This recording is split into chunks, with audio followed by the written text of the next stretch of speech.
You guys, welcome back to So Bad It's Good with Ryan Bailey. Today we have somebody new in my life. I think he has the best hair in the biz, and you might get to see this if you're watching the YouTube version of it, but a lot of you guys just listen to the podcast version. So I am happy and excited to introduce you to somebody that, like I said, is new to me. I met him at BravoCon, but I follow him on Instagram and Twitter, and he's on the TikTok, and I love his Twitter, actually. Twitter, he makes some excellent points about these housewives that we follow, but you got to follow them on all the social medias, as we always do. But I love having these conversations because I feel like they get back to our roots, where we just talk about Bravo and housewives, and it's very specific to the shows, and I get to find out why he's doing what he's doing, because the further I get into this, I do not know why I am doing this. I'm like, what? Why am I doing this? But anyways, our guest today is Eddy, but you might know him better as MarTEAnis with Eddy. That is T as in TEA, which I think he can pull off. Like I say, as a grown man, I can never pull off I'm gonna spill the tea because I sound ridiculous. But Eddy can pull it off with grace and panache. So Eddy, welcome to the show. Hi Ryan, how are you? I'm good. How are you doing? I'm good. I'm excited. We had so much to talk about. Yeah, by the way, you guys, for part one of this conversation, go over and watch MarTEAnis with Eddy on YouTube. You can see our first conversation we had, which was kind of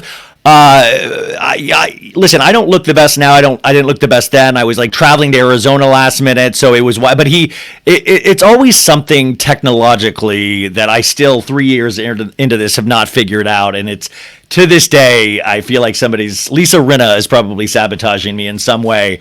Where are you right now? Where do you record out of? Where you're in New York, right? Yeah, upstate New York. Yes. Okay. How long have you been doing this? I've been doing it for almost 2 years now, since the pandemic started, but like I started doing it as a hobby.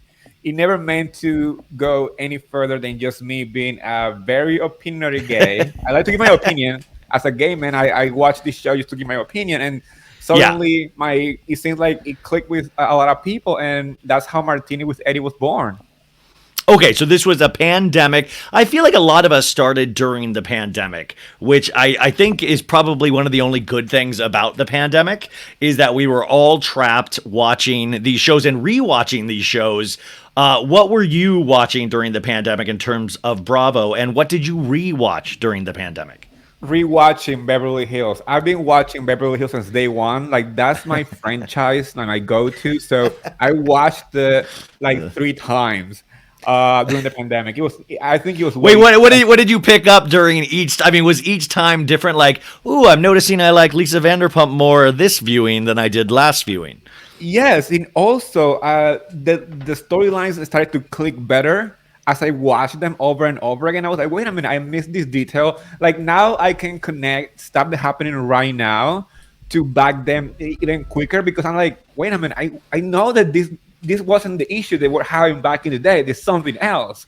Beverly Hills was that one. I watched Potomac most recently. I watched the franchise very on and off when it first came out, but then I got really invested, and I realized that is a top tier franchise. Yeah, no, it's an insanely good franchise. In fact, last night's episode, we're recording this on a Monday. Last night's episode had a lot of the things that you want in a Housewives episode. You had a drink being thrown, you had sexual allegations being thrown out, you had John Hopkins University not taking credit for Dr. Wendy Yosefo. You had Karen in The Matrix. I mean, it really had so many great little moments. Did you like last night's episode of Potomac? Oh, I loved it. Obviously, there's some topic that needs to be seriously talked about last night, but in general, this episode gave me everything. It gave me drama. It gave me fun. It gave me people using the same deodorant. I'm like, who? Like what? or Robin saying that she likes to shower nude around her kids. I mean, we all shower nude, but she says, yeah, my kids see me shower nude sometimes. And I'm like, dude, if I ever I would never just casually walk in on my mom nude shower. At no point was Ever. that ever even a Ryan, come on in here, I dropped the soap kind of a thing. And Robin acted all like it was just, yeah, it's no big deal. I'm doing what I do. I was shocked how they just like casually were talking about it, and like I never walked into my any of my parents, my dad, my mom. That was like such a like private moment.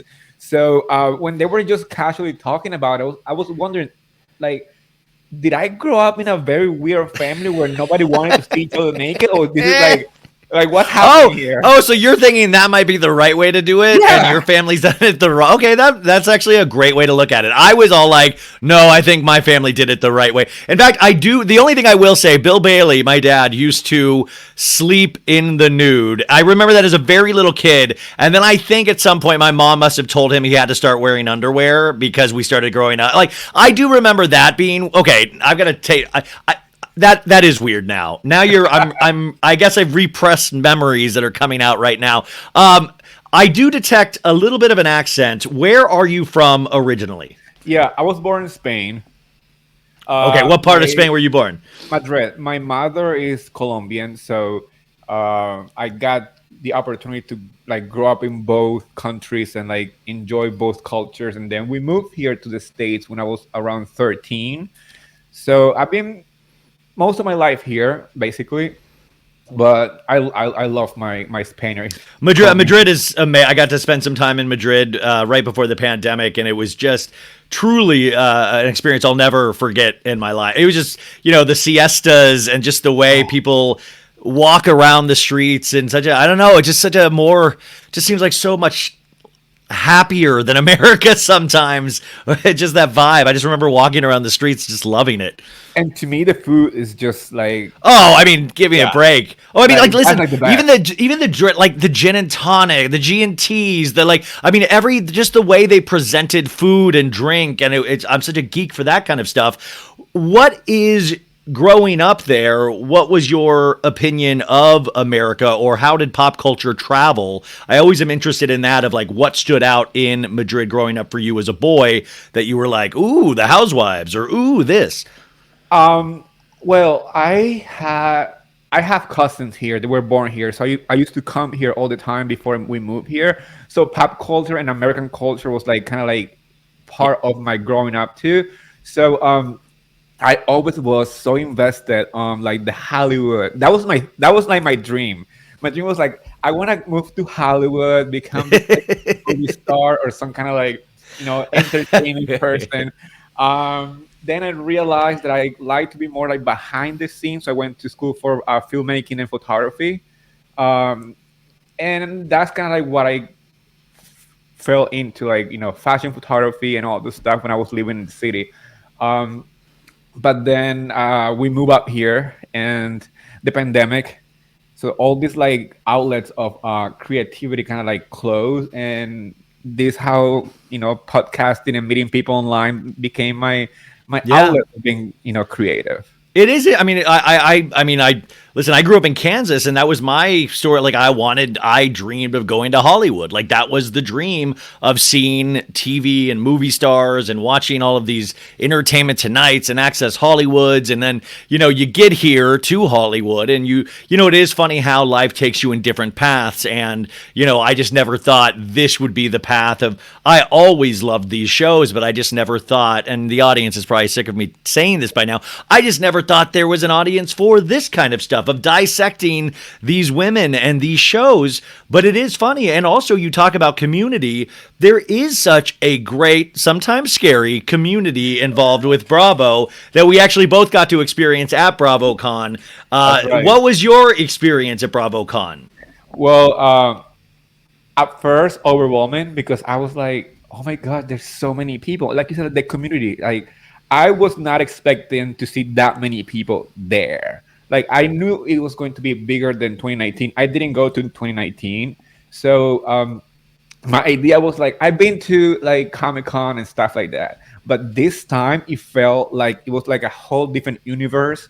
The beginning of the the panels, like being at the panels, seeing the Bravo Labs and seeing them in real life, it just changed the concept of watching them on TV for me. It became more human. It became less of like, oh, TV stars or reality TV stars or whatever. It's like I saw like a human side to them, and also the opportunity to meet other fans and content creators like yourself. Like it was so overwhelming. And then towards the end, I'm like, okay, I need to go home. Yeah, it's too much, too much. Yeah, but it almost did it ruin it for you at all to be able to humanize these people in a way that the shows aren't able to do sometimes? Did that I take away some of the magic for you? Not really. Maybe because, like I told you, like I went to school for filmmaking. I kind of understand the S2 type of reality behind a TV show or anything like that. But it actually made me love them even more. Make me more excited to watch them on TV. Make me more excited to get to know them, because those maybe 5 minutes or 10 minutes or whatever time I spent with some of them make me excited to get to know them even more. And the best way to do it is by watching the show. So, and also, share the experience with other people on Twitter. It was Yeah. like it's incredible.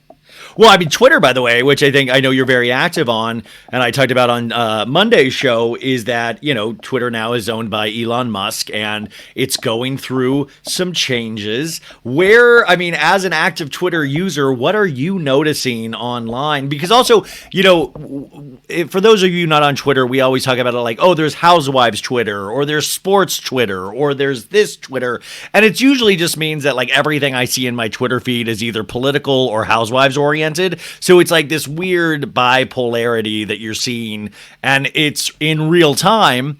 But now Elon has it, and he's reinstituting people and all of this stuff. What are you noticing so far? And will there ever be a time that you're like, I don't know if Twitter's going to be my thing anymore? Well, it's chaotic. That's what I noticed. I mean, if Twitter was chaotic before, it's like in It's time already even worse, because now people are freaking out that it might die, or where are we going if it actually shuts down? And now you have this person running this business, like it's like I don't know, the cafeteria in a high school, where he's allowing the mean people to come back, and free speech and all this stuff. And like, people don't And seem by to the way, there's focus. already plenty of mean people still on Twitter. I want to point. I Yes. mean, it's not like that. Don't think that Twitter's the nice place, because it's not. But he's even letting the even meaner people back on. So it'll be interesting to see what happens. But it's a bummer, because there's such a great joy, if you do love the Housewives, to go on and like put your thoughts out there and really see people respond to it. Yeah, and that's why I love Twitter. Like, it's the easy, quick response of people on my account. Like, I have, like you said, I have Instagram, I have a podcast, I have YouTube, and all this stuff. But on Twitter, the answers and replies to my posts are so almost immediately happen, that makes me excited. And I'm afraid that platform is gonna be taken away. That's why I even create my own website right now, because I'm trying to save as much of like the community that I have, that if it doesn't work here, I can move it to a personal one. Like, like Yeah. that's what I'm trying to do. And it's quite scary, because um, there's nothing like the housewife Twitter. I mean, I'm gonna be honest, it's chaotic, it's toxic sometimes, but most of the time, you always have the joy of knowing that there is millions of people out there who identify with your opinion. So that feeling of joy just brings me joy. Obviously, with a Twitter and having such like reach, you always gonna get those trolls and haters. But you learn how to mute that. You learn how to like put it in the back and just enjoy the ride. I mean, Twitter is a Well, ride. one of my favorite Twitter things is that they'll always be like, I'm seeing a lot of disrespect for fill in the blank favorite housewife. I will not stand for that. Like they're always like, everybody has their favorite housewife, and they're willing to defend them to the death. Like, so who are your favorite housewives? Uh, Lisa Vanderpump is my all-time favorite housewife. Why? Uh, then is Garcelle Sutton. Uh, I love Nene Leakes. Like, gosh, I love her. I love Candace on Potomac. Yeah, I mean, and that's just a handful of housewives. And outside housewives, I love Ariana from Vanderpump Rules. I love the whole every single cast member of the family Karma.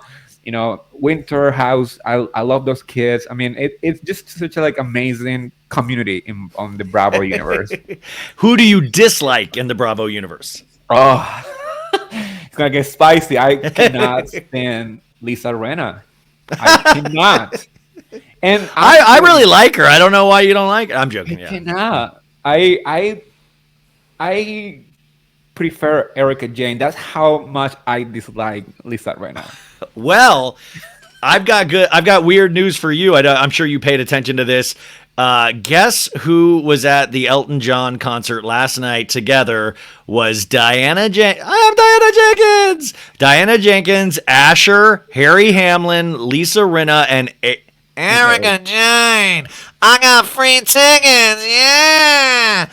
And so once again, Diana Jenkins has paid. Those guys got tickets through Diana Jenkins because Diana Jenkins is friends with Elton John because she does the AIDS fundraiser. But once again, we're now stirring up BS off season because they're posting all braggy photos. And Lisa Rinna didn't pay for those Elton John tickets. She didn't.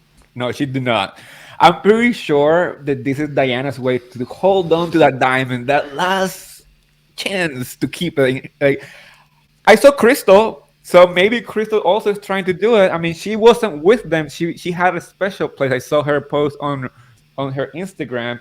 Uh, but I do find it very interesting how now that the show is over, they still trying to like showcase this like friendship between Diana and Rena and Erica. I'm like, please no, we Yeah. don't need this. We don't want it. Send it back in the mail. Well, I like if they didn't pick up any of those ladies for next season. I always wonder, like, would they still be friends for life? Will they still be invited to these free events by Diana Jenkins? And the thing that I keep speculating about is that we had news this week of Erica Jane's earrings. These diamond earrings are that were valued at such an expensive rate are going to go for auction at like $350,000, which is wild for that kind of diamond to go that low in price. And I also think Diana Jenkins will end up buying those diamonds for Erica. I think Diana Jenkins is so fooled by these ladies that she thinks they're the ones that actually have power, when in a way it's like, well, I guess if you mean power in the sense that we all really say mean things about them and don't like them because they're a-holes, like maybe that's power. But she seems to be aligning herself with those two ladies in particular who are the thirstiest with their hands out the most.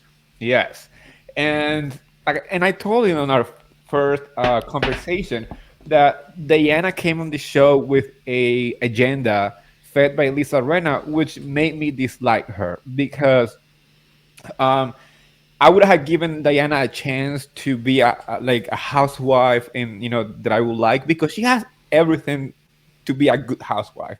She has $350 million in the bank.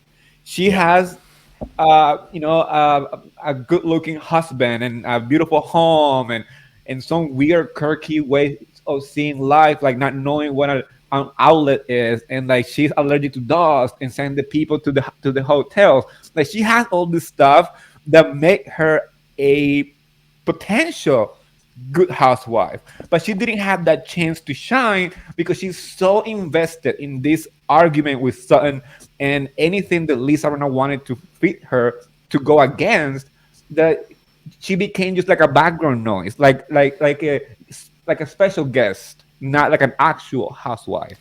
There are those sliding door moments, and I wish there was a sliding door moment where we would really see where Lisa Rinna would be now if she had never been cast on Real Housewives. Where would she be? Like where? I mean, like honestly, try to think about it because if you once you get those Dancing with the Stars things out of the way and all of that, where is there a home for Lisa Rinna? I always tell you guys this in regards to any reality star is that where do they go from here? And then the big thing is usually the big move is now to get back on your show. You know, you have Tamara back on OC. You have Freddie Mellencamp seems desperate to get back on, and now Bethany Frankel's getting into our lane where she's doing podcasting and she's always been doing podcasting, but doing rewatch podcasting, and all of a sudden saying that she's proud to talk about these shows when she's made fun of them for so long. What is your take on Housewives once they leave and struggle to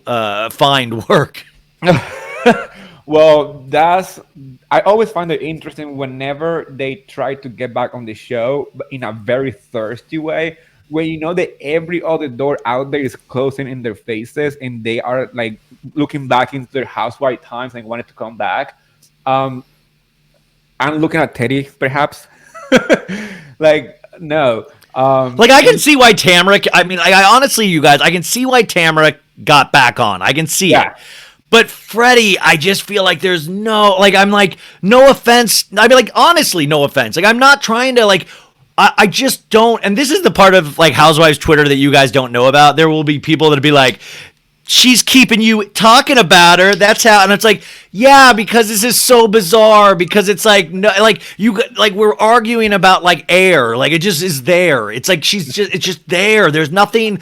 Sure, if somebody calls out sick, Freddie's a good replacement to if you need a body for movement in the background, an extra. But she's never I almost feel like that's what makes Freddie kind of funny, is that she potentially won't ever work on herself enough to be interesting, and that kind of makes her interesting because it's this wild attempt to get back on a show that you shouldn't have been on to begin with.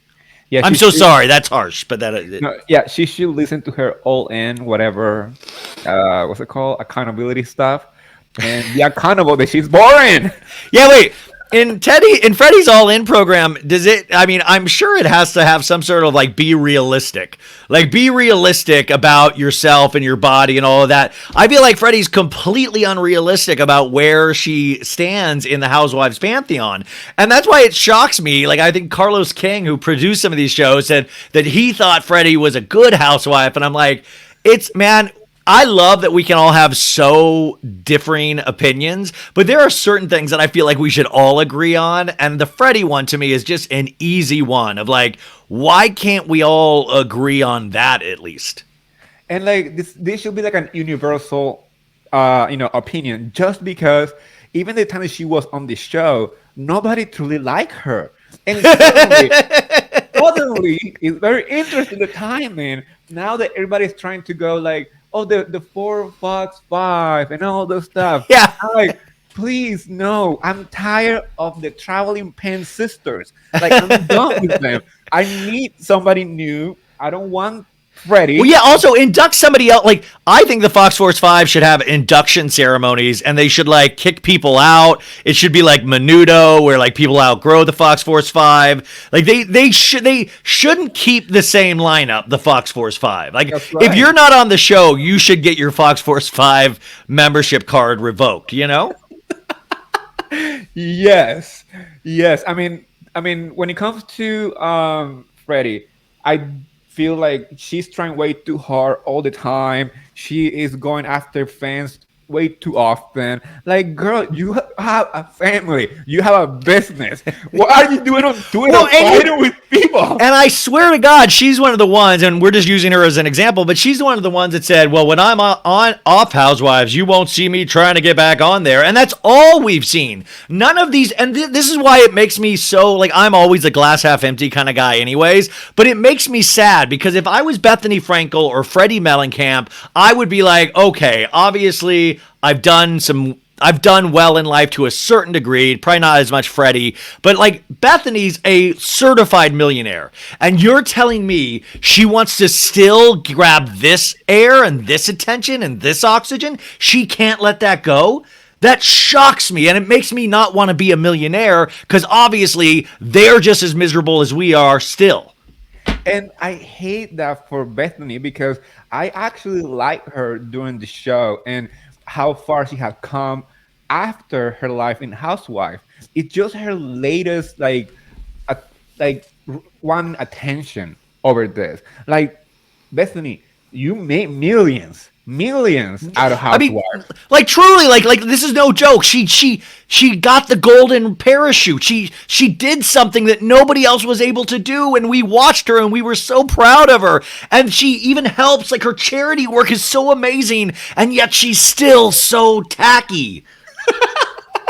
Enriching so much, like her like TikTok obsession. Like, please, Bethany, that's not a thing. You are a very strong, independent businesswoman. That's not your market. Like read the room. Read the Well, that's room. what I always think. I'm like, okay, well, what would be the price for me? Like, where would I tap out of the the rich world of podcasting where we're all making millions of dollars over here in podcasting world? But what would be the number where you would never hear from me again? Because guess what, folks? Like, I love doing this, but also I have so many. I used to read books. I used to like enjoy literature. I love travel. I used to hang out with people. All of that's done, and I think I would hope that if I had a success like Bethany, that I would be like, you are never going to see or hear from me again. I'm going to go try to make my personal life work. No, and like people, we do this podcasting because truly we love these crazy people because it's a full-time job. You know that we Yeah. have to watch shows. There's no daily. days off. There's no day. Like, Bravo No. doesn't give any days off, and always there's something happening. That's why I wish there was some rules in place with social media, because then you even have that thing where I got then enraged last night when Erica Jane and Lisa Rinna are at the Elton John concert, and I'm like, that's breaking news to me. And I'm like, we gotta talk about, we gotta get this handled right now. I just. Okay, so to bring it back to Beverly Hills, Kathy Hilton, the introduction of her, since we are coming off of the season, what was your opinion of her? Because by the way, I always thought Kathy Hilton is a different kind of villain, and that's why I was more inclined to enjoy her, because the Lisa Rinna of it all, this is my reason why, and I would tell this to Lisa's face, I just feel like she's doing now the same thing again and again. So as a viewer, for me, it's not as exciting because it seems like, time to give him the old razzle dazzle, and she's like half-assing it by yelling louder. That's right. And I've been saying that for seasons and seasons. Like when she came on the show, I mean, it was exciting. I never liked Rena even before. I'm not a big fan of soap operas as it is. So I wasn't like, oh my god. Wait, you're not a big fan of soap operas, yet you love Real Housewives? Right? I think you might like you should give soap operas a chance. You might like it. Because like every time that I think about soap operas, I think about like my mom and my grandma watching them. And, like, I don't want to be associated with that generation just yet. Well, but by the way, I know exactly what you're talking about. I grew up on a street of all girls in Kansas, and I would watch Days of Our Lives on school, like on summer breaks with them. And it was like at noon and I would watch that, and we would watch our stories, and then you would realize, but it's so funny. I've just traded that for these. Like, Yes. these are my stories now, and I think there's something comforting in it, or at least an excuse for myself, that I'm watching what is quote unquote reality. Like, I'm watching a documentary, and that's why it's classier than a soap opera.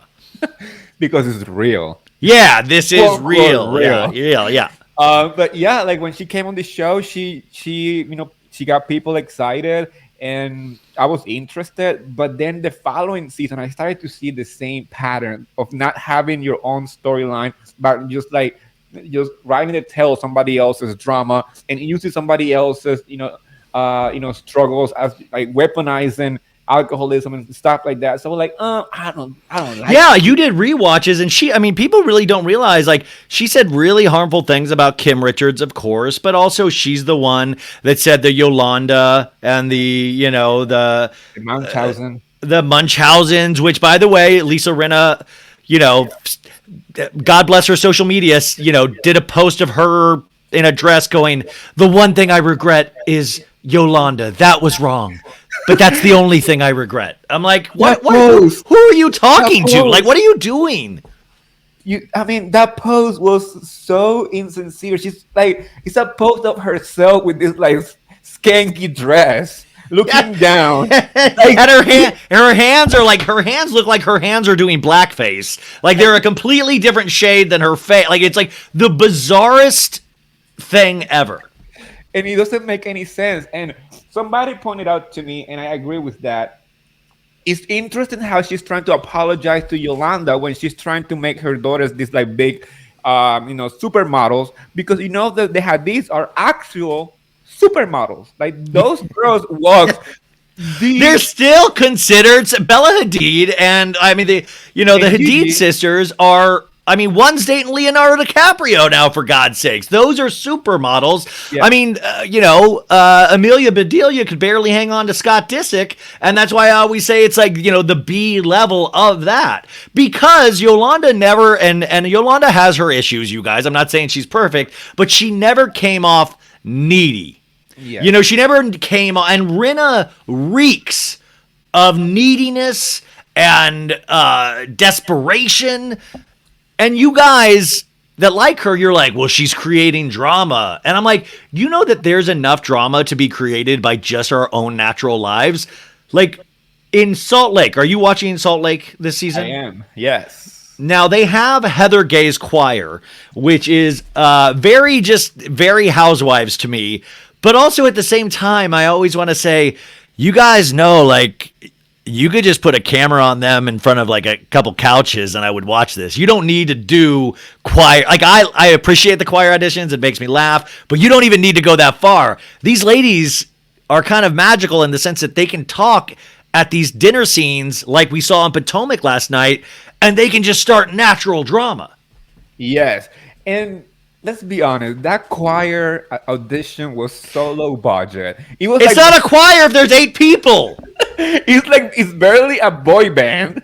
Yeah, but Shelly, this is the. Why am I dropping so many Menudo references? But Menudo had way too many. Menudo's more of a chorus than that. I mean, the Backstreet Boys are more of a chorus. NSYNC is a chorus if that is what she considers a chorus. Yes, and the funniest part is like if you have been watching Salt Lake City since like season 1, you know each person in that line. Yeah. By the way, we're familiar with everybody. Like it is, they make Salt Lake seem like there's only a population of 200 people. Like it really, and we know that's not it, but it always looks so dreary and so cold and like snowy everywhere. But yet there's always like a new restaurant they're trying out, which shocks me because they make it look like there's like 5 city square blocks, and they're always moving to new houses. And they're all like, by the way, Jen keeps saying she's downsizing, but they're always still bigger than any place I've ever lived in. So we're supposed to feel bad for her. What is your take on the Jen Shaw situation off, like off the show, but also how they present her on the show? Well, I before BravoCon, I had a very strong opinion of Jen. I was not giving her a chance. I was judging her by her crimes, hardcore. Just like I went really hard on Erica. I'm just like I don't like when people take advantage of the elderly and kids and victims. I hate that. I feel like Oh, that's what a bold statement. A lot of us like that when they like do that. Yeah, That's wow, exactly. what a way to take a stand, Eddie. That's great. That's So I didn't have anything nice to say about her, but then BravoCon came around. I got the opportunity to see her and kind of meet her, whatever. You My met Jen Shaw at BravoCon, yes. and run us through what it's like to meet Jen Shaw at BravoCon. It was crazy because I was not expecting her to be such a good time person.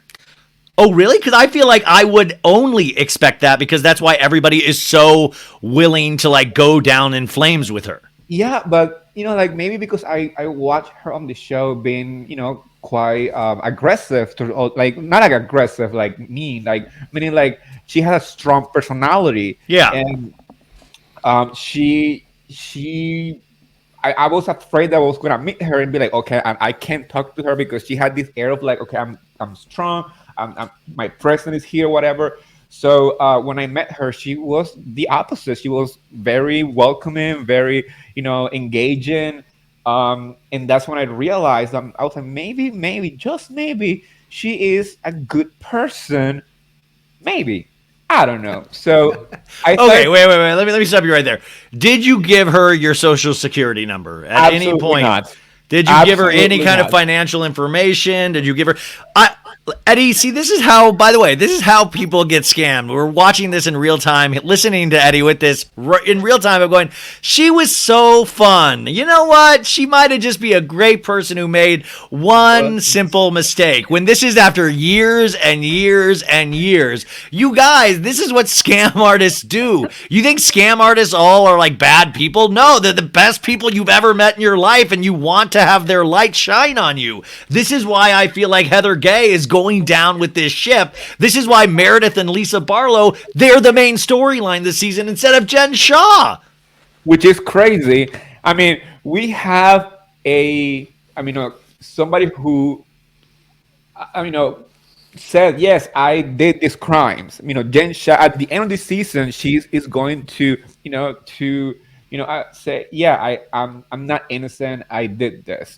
We know that because it happened right at the end of filming the season. But during the season, she still have the audacity to say, I'm innocent. I'm innocent every single episode. So to me, it's very interesting how the lie is on somebody, on acquire instead of on her, because it was actually developing at that point. We haven't heard about Jen Shah's case on the show, and we are already halfway through the season, which is insanity to me, because the case was developing as the season was being filmed, and we are talking about a dang choir No, with that's why I people find in it the city. that. See, that's why like I kind of start enjoy. I find different ways to enjoy the Housewives. Sometimes, like on Potomac, I can just enjoy it as like a Housewives show because I feel like that's what a Housewives show is. Salt Lake, I enjoy on a completely like David Lynch Twin Peaks. Nothing makes sense. It's all like little people. Like it's just like it's all odd and like you're in the another because you can't possibly understand why there's this whole criminal activity yet we're focusing on Meredith and Seth in a taint in a bathtub and like there's all these weird things happening that don't necessarily click together. But at some point, I gotta say I still personally find it so entertaining, and a lot of people don't like Salt Lake this season, which I don't understand. I think it's a good season as a housewife season because we have everything. We have choirs, we have taint in a tub, we have alleged blowjob for psych court. For tickets to a basketball game. And wait, but what is it? Wait, what is it though? Like, let's like Lisa Barlow, Meredith, like like I hear rumors about Lisa, and it's like either rumor, like she's sleeping with people to get the tickets to the game, and she's also sleeping with people supposedly to get Vita Tequila into to bars and stuff like that. So she's sleeping like there's like does she sleep for like the Diet Cokes at like 7-Eleven? Like what is she sleeping with everybody for everything? And how much sleeping is she? It just doesn't make sense or doesn't seem real to me.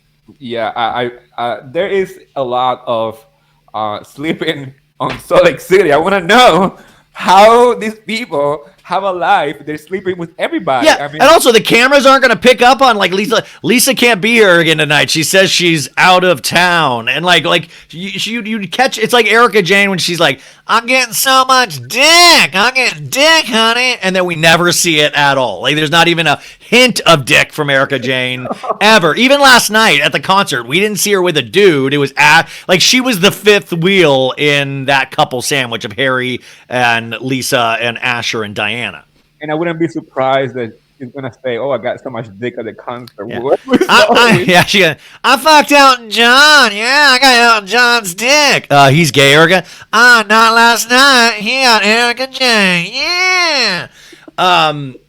No, speaking of taints and tubs, what are you feeling about Winter House this season? You said you liked it, but I thought I talked about this last week. Crypto Lindsay, Jess, who looks like Lindsay.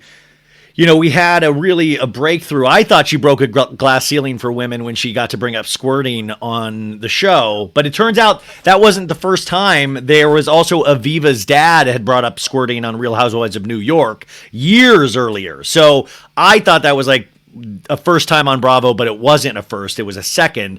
What is your opinion on Winter House and those crazy kids?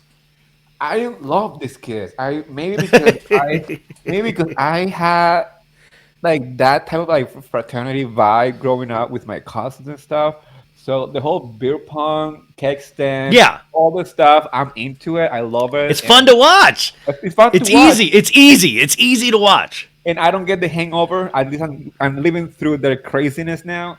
But last episode, I'm kind of disappointed on Sheen Lindsay. What's it Well, called? Well, well, low I call her budget. crypto Lindsay, or you can call it low budget Lindsay. You go. I mean, listen. I know what you're talking. I was overall disappointed about the entire episode because I felt like I was expecting explosions, Yeah. and it just took so long because you had Lindsay and Austin seeing each other after Austin. Like, what was your? Do you think Austin should have tattled on Lindsay about that night at the wedding, putting her hand supposedly, allegedly on Austin's junk? I just didn't like that he shared the information with the other girls.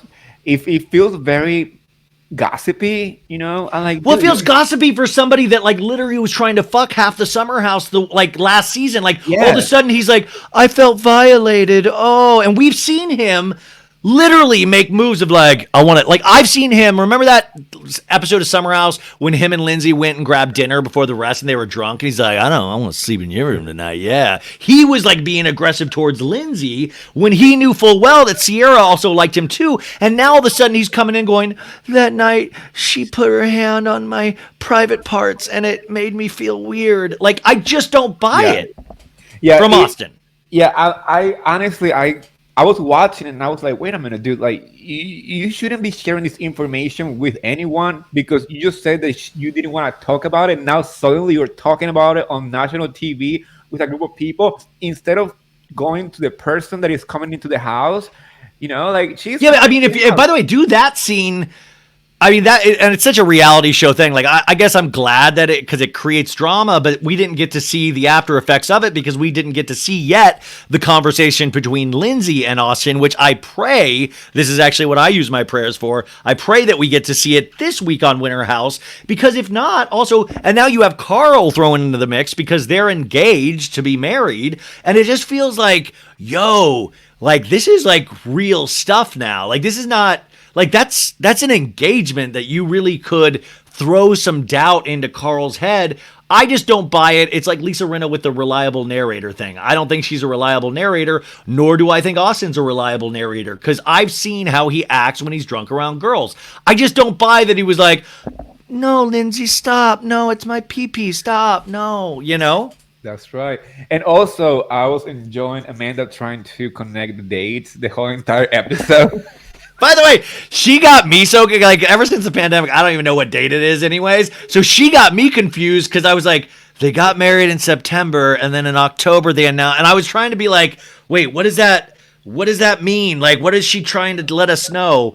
And to me, what I came up with was that night they made it official 3 weeks later, Carl and Lindsay. But why is that a bad thing? Why does that mean any like I mean, why what does that mean to you? I'm still trying to figure that out. It doesn't seem relevant. The Yeah, like I'm like information I'm is like so yeah, irrelevant. that's 3 weeks later. Like that would be like if it was the next day with Carl, then I'd be like, yeah, that's kind of messed up and weird. But it was 3 weeks later. Well, what would be the appropriate amount of time for them to have hooked up after she drunkenly put her hand on Austin's crotch? I don't know. Honestly, I'm trying to figure out what she was trying to go with this information. I don't even know. I just found it really entertaining because the editors, being messy as they are, they put like all these like numbers and stuff, and I'm like, yeah, that's entertaining. But the information is so unnecessary. Well, sometimes they show too many flashbacks when I want them just to like go just right on screen in bold type, like tell me what you want us to know. Say this is what we're trying to let you know. Like this is what this means. Just let me know because I'm tired of like guessing with some of these people, and I feel like they don't even know the time. Like they're not even good with numbers. I mean, Craig's throwing money to get the main room. He's given $500 here and there. Do you think Craig and Paige are the first couple of Bravo now? Um, I mean, I like them as a couple, but I don't think they're like the first couple of Bravo. I mean, um, they. I feel like. I mean, I don't want to. I don't want to jinx the relationship, but I don't like them together that much. Why I don't you feel like like them together? I feel like they're working. It's like they are trying real hard to make a relationship work. I don't know. Maybe it's what I see on the screen. I mean, I'm not. I don't know them in person. Like I don't hang out with them, so I don't know.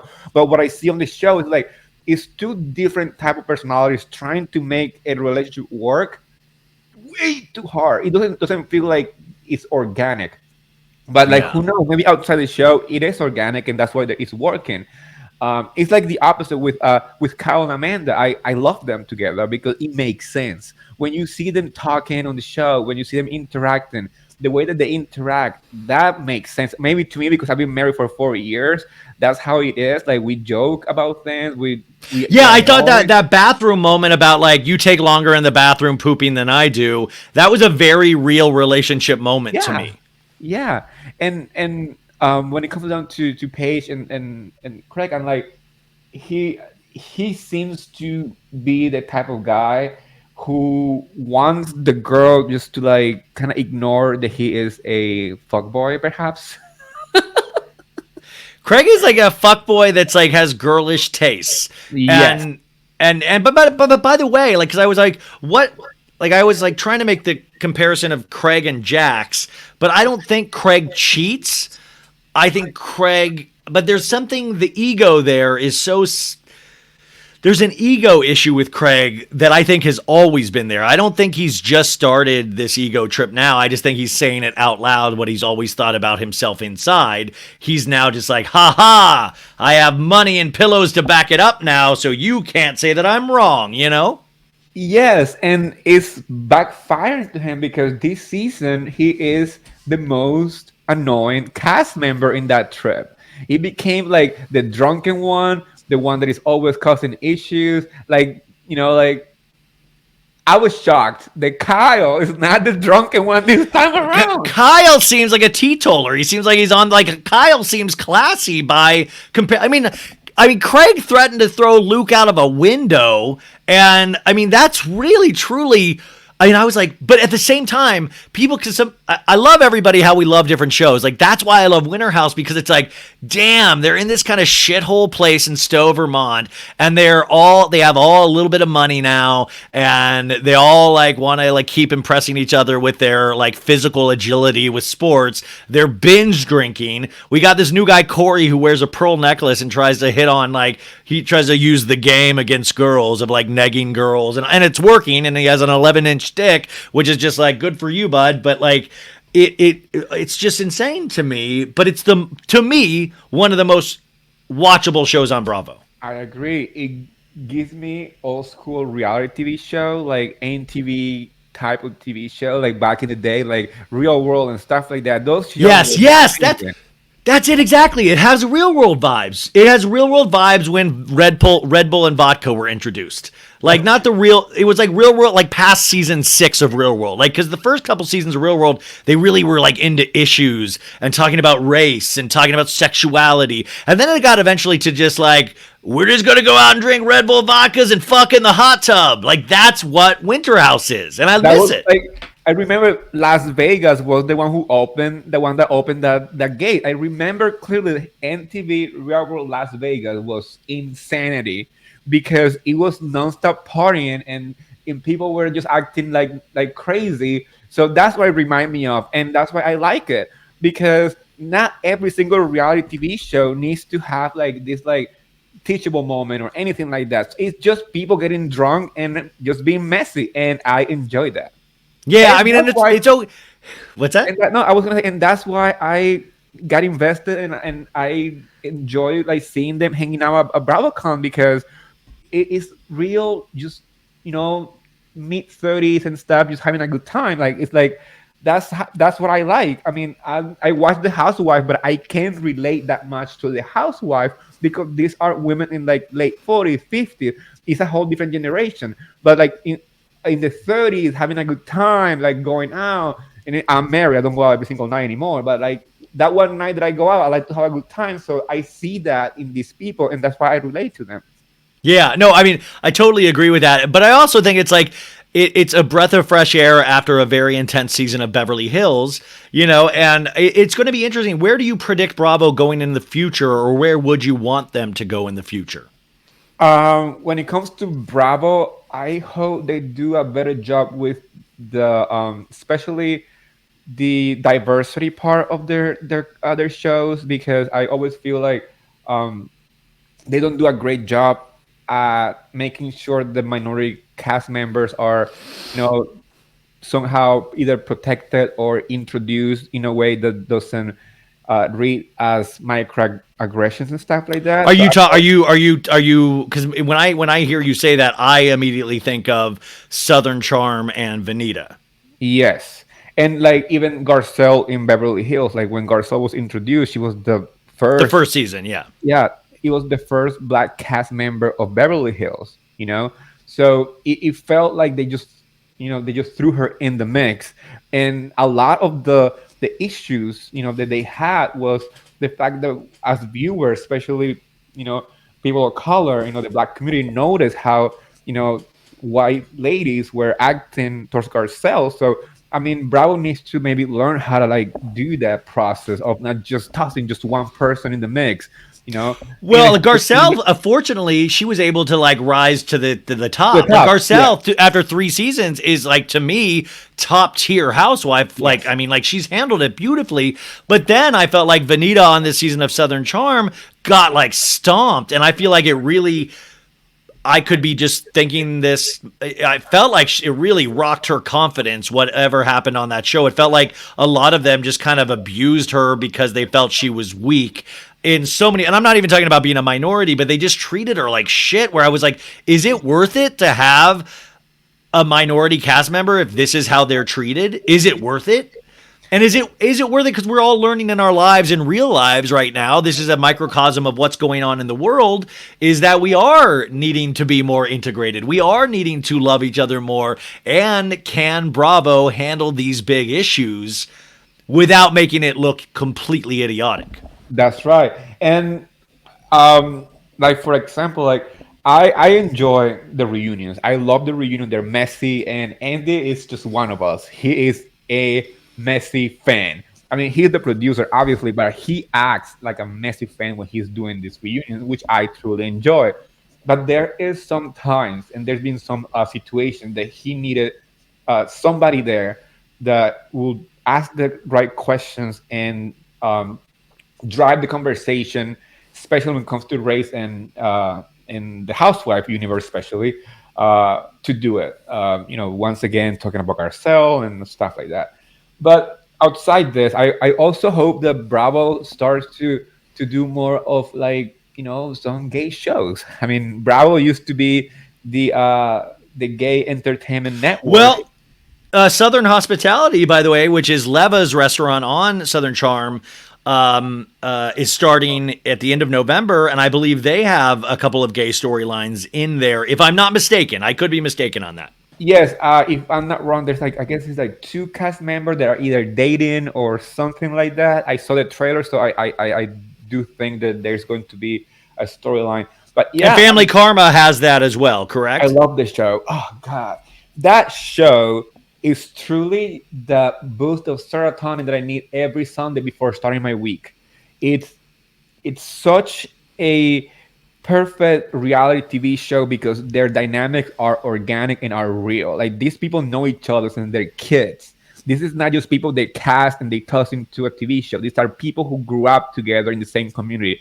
These are people who are getting married and with whatever. And it's also the cultural value of it. Like I had never been to an Indian wedding, so those first like 3 episodes where they focus on their wedding, uh, I learned so much from that and how like amazing and how beautiful the gowns are and how much the details mean to them and stuff like that. So this is the type of show that I wasn't expecting it to be this good because this is another show that I started watching late in the game. I started watching it when the season two started, so I didn't watch season one when it was like airing. So I had to rewatch it. And by the way, but I will say to Bravo's credit, and I try to mention this on the show as many times as possible, especially last week when we were talking about Real Girlfriends in Paris, is that Bravo makes it really easy to binge their shows. You can go back and watch season 1 of Family Karma, season 2 of Family Karma. You can go back and watch these shows and catch up really easily. And these shows, the network needs to thrive so we can continue to have our jobs of doing this, but you can go back and support these shows still. Like, go back and watch and catch up. They don't have long seasons. And I always tell people, Bravo is more than just Housewife. And I think as viewers, that's a big issue that most people have. People only want to support the Housewife shows. And I tell people, do not sleep on non-Housewife shows, because you will find better storyline. You will find more. Love Without Borders is about to come on too. That show that's kind of like their version of 90 Day Fiance, right? Love Without Borders is about to premiere. I'm excited. I watched the trailer and I think it's a really cool idea. It's like their version of 90 Day Fiance. I don't watch that show perhaps because I had so much Bravo on my It's schedule. It's a lot, yeah.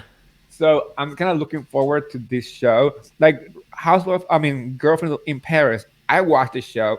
The first 2 episodes you need to get through it, but as soon as you get through those, it's an easy watch, a great show. But that's But a lot of the times that's how, like, when I used to read books, you'd have to get a couple chapters into a book before it grabs you, You have to let these things grab you. Even if you compare it to like HBO Max, like written shows like Succession, I remember I watched like the first 4 episodes of Succession and I didn't think I liked it. And then I was like, all of a sudden it clicked for me and I loved it. You've got to let a chance. Like, some shows we can all agree just are bad shows, right? But then some shows you just need to give a chance. It needs to find you and hit you at the right time, and you don't give up on it, because I feel like when you do, then we get 1 season shows and then we bitch about it 10 years later, like NYC Prep or Gallery Girls, and I want to see the continuation of shows like Real Girlfriends in Paris. Same. And I just mentioned, like, there's shows that don't even pick up after like maybe 2 or 3 seasons in. Like, one of my favorite shows is Parks and Recreation, and I always tell people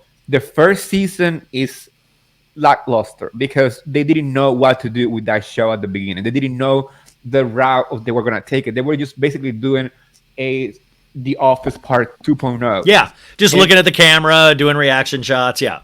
And then after maybe 2 seasons in, that show became such an iconic show with the characters. People know those characters. People love those characters because they gave them this chance. If they just stopped in season 1, we would have just a 1-season show, and we had lost the opportunity to get to know these characters. Same thing that's happening right now with Girlfriends in Paris. I want them to have a 2nd season. Do I think they're gonna get it? I don't know. The ratings were really low, so we gotta be realistic. But if people gave them the opportunity, this show had the potential to be a multi-season show because each character on that show is interesting. And they're at such an age where it's like, remember that time in your early 20s, guys? I know all you guys are in your early 20s now, I'm sure. But if you can remember, go back, and when you're trying to figure out life and new things are happening and you realize your potential or your lack of potential, those things are fascinating to me. And I think Bravo, like you said, shouldn't just be about these older rich ladies. We need to expand and I believe the audiences, we can expand with them, like, we don't have to go, well, I get that over at TLC. Like, I think Bravo should and would be a one-stop shop for all sorts of shows. And listen, they got into boating shows. Below Deck is a healthy franchise. Like, why can't they do more and more, which I hope they do? I agree. And like you said, like, Bravo is my go-to one-stop for every show. Like, I'm watching Family Karma, I'm watching Girlfriends in Paris, The Housewives. I'm waiting for Love, what's it called? Love Border, whatever. Love Without Borders. Love Without Borders, and I'm waiting for Southern Hospitality. So there is a show for everybody, and we just gotta give them an opportunity. I love The Housewife. I love them. Are you bummed that Candy and the Gang got canceled? It didn't get a 2nd season. Yes, and Candy and the Gang was a good show. It wasn't a bad show. It was just it had all the components It had every single component, and the aunties, I love them. So like, I mean, I still don't I do understand. wonder. I do wonder the conversation. I'm so curious as I get further into this. Like I tell you guys, I get so curious about what are those conversations that they have behind the scenes. What makes a show willing? Like besides ratings, what are the reasons you stay with a show? What is the breakdown in demographics? Because really, at the end of the day, they're selling soap, guys. They're selling advertisements. That's what they need to do. So I understand like low ratings, but like there are certain shows that they do give a chance to see if it can grow. And by the way, Salt Lake this season is not getting great ratings. For all that it's bringing, it's not giving great ratings. So I do genuinely get curious. Like it does get a lot of press, but it doesn't translate into ratings. Whereas Beverly Hills, it did. Do you think on Potomac that they could ever introduce? I was thinking about early seasons of Atlanta when Kim Zolciak was on, and it was a really, she brought a really interesting mix to that of one white lady with all of these African American ladies, and kind of fit in this really quirky, weird way. Do you think that they can still do that? Like, do you think Potomac could bring in a white woman at this point? Do you think, like, I always wonder if that became a no-no after Kim Zolciak, and I don't know if this is a potentially racist question. I just really, truly want to know sometimes of like, well, are they ever going to like, do they mix it up at all? Like, do they have friends that they're going to plan on bringing in? Because we really, truly, am I right? We haven't seen that since Kim Zolciak back in the day on Atlanta. Yeah, honestly, I mean, just my personal opinion. I like the cast how it is. Oh, I I don't. mean, definitely. I just wonder if they ever have those conversations of should we make this more of a mix too? Yeah, I'm pretty sure they do have these conversations. But when it comes down to Potomac and Atlanta, specifically Potomac, since they didn't have a King Zolciak just yet, um, I do believe that leaving the cast as it is probably like what Bravo should do. Just because they have all the franchises that they can focus on bringing, a white lady to be in the You have mix. your Vanderpump Rules. You have your Summer. I mean, like it's very yeah. I mean, Bravo is not for want of white females or white males. Yes, and honestly, like not only just because they might not have a chemistry, but I feel like when you just bring once again, like when you bring just like a one person of a different race to interact with somebody else, that's when the microaggressions and all the situations like that comes to light, and it becomes a heavier conversation. So I do think that especially Potomac, it shines because it allows the ladies just to interact with each other, to have a good friendship, to have their issues. And I mean, Potomac do have. I mean, based on what I see on Twitter, I can't speak on the matter because um, uh, I don't experience it but in the black community. There's I Oh, saw comments the colorism. colorism. So Yes. there is a conversation there that I don't think it needs more layers to it. And I feel like bringing like a Kim Zolciak into the mix is going to add Would almost ruin that conversation that we exactly. already have going. Yeah, I love Yeah. that. Do you think Chris Bassett is being weird with any of these women on Potomac? No, I think this I is don't either. a cast producer, going behind the scenes, sitting down with the other cast, and deciding who to go against. Uh, and we saw her last night trying to play the same producer car, and she got called Yeah. out.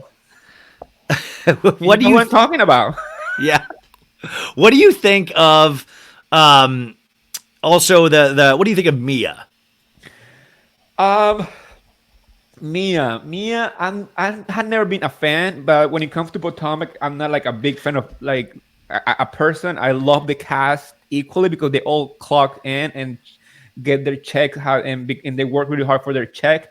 But last night, I'm Team Wendy. I'm surprised that I'm Team Wendy because I always felt like Wendy was like not a weak cast member, but I never felt like she clicked with this women in like all the other cast member. Like there is like each one is apart, and I always felt like Wendy was working in a different speed. Uh, but last night, watching the fight at the restaurant, I can't get behind Mia and support whatever she was trying to do, because she was doing too much. It was not her issue to get involved in. This is between Patricia and Wendy, and yeah, it was. I mean, I always that's another thing. I don't know why Patricia, aka Peter, is still in the mix. Like he needs to go and hang out with the fellas. Yeah, by the way, Peter, you guys, comes over from Atlanta, and it's like wild that we have Peter Thomas back on our screens as a restaurateur, and it's hysterical. I mean, I like the crossover in the worst way possible because I'm just like, ooh, gross, but at the same time, I laugh internally about it. Yeah, and like Nini Lick said, he needs to go hang out with the fellas. He's way too involved in the women's drama.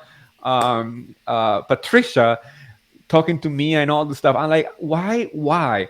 But then the fact that Mia decided to go an extra step and become physical with Wendy in that moment where she grabbed that glass and tossed that drink on her face, she lost me. I was like, I don't care if you're right or wrong, you are wrong in my eyes, and that's period. Um, and Robin is another one that was doing too much. Like, girl, like, do not say a thing. Stop saying that Wendy is being like, what she was saying. She was like creating more drama. And like, she Yeah. just got a glass of freaking drink on her face. Like, it doesn't matter. Mia was in the wrong at that point.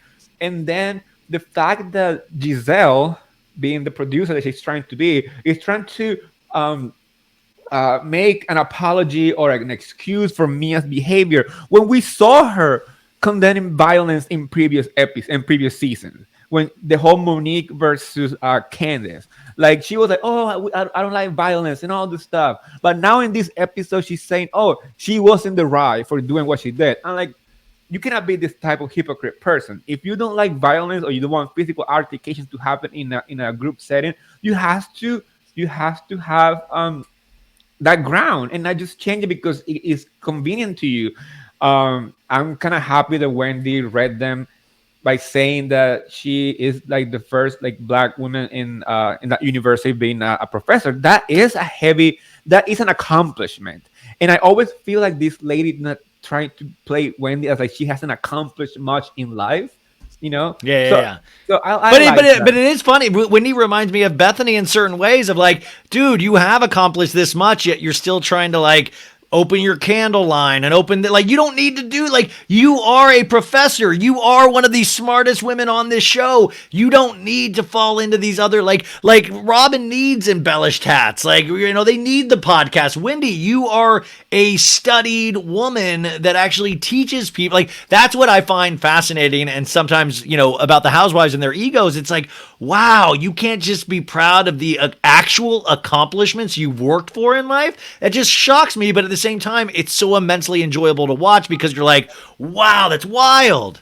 Yeah, that was my reaction to last season when she decided to create this like candle line. And like, what are you doing? What are you trying to do with this candle? This is going nowhere. And now with the whole restaurant also, like that kind of makes more sense than just a candle line because that is an actual investment on a business. But I still feel like her accomplishment, the one that she actually mentioned last night, that is the accomplishment that she should be proud of. And honestly, like she has done a lot of the stuff. She's been a commentator in news and Yes. stuff like that. Like that's something that Those is are things like that they real. could never. Giselle could probably never do that. Like she's not going to be like talked to about politics and all. I mean, maybe religion. Who knows? But it is what keeps me coming back to Potomac and all of these shows because the ladies are so uniquely fascinating that they're all unique in their own way. Yet they all come together with the desire to be known and the desire to be on these shows. And that's why I think, we keep watching it, but you guys need to keep watching or actually start watching MarTEAnis with Eddy. You need to watch this on YouTube. You need to follow him. You need to follow his Twitter. We'll put all of his information on the show notes. What's coming up for you? I just launched my, like I said, my website before. I just launched it, especially because of the whole Twitter situation. I want to make sure that I keep my brand, going, even if Twitter goes to hell. um, and just keep working on, creating more content. I'm hoping to, get into the mess with the housewife, creating my own like merch line or whatever. So you will see me with my candles and stuff like that. I have Yeah, no pride. he's gonna have a 3-wick candle. It's all out there for you guys for the holidays. You got to make sure you go support. But this was a great conversation. I knew it would be. It's just fun to talk to somebody that loves Bravo as much as I do, and I know the audience does. But I think you're going to see big things from MarTEAnis, Mr. MarTEAnis with Eddy in the future. So please go and support. I think it is the best thing that you can do is just go check it out for yourself. See if you enjoy it. You enjoyed this conversation, right? So you know you're going to enjoy others. You can even start with the one that we had a couple weeks ago on his YouTube page and see if you liked that conversation, and then just go from there. It's really easy to subscribe to YouTube, to do all of these things, and hopefully you'll come back soon. Yeah, and if you don't have time to watch it on YouTube, I also launched my podcast version, so you will also find the audio of our conversation on my podcast. So you guys, that's easy too. We subscribe to the podcast. We rate it 5 stars. You guys are really well trained at this point. For any podcaster that comes on, you give them 5 stars just because they are taking they don't get paid for this. I barely get paid for this. So like, come on, this is the way we support each other. So I hope you have an amazing Thanksgiving this week, dude, and thanks for taking some time out of your week. And we will talk to you really soon. Same. Happy Thanksgiving and have a great night, Ryan.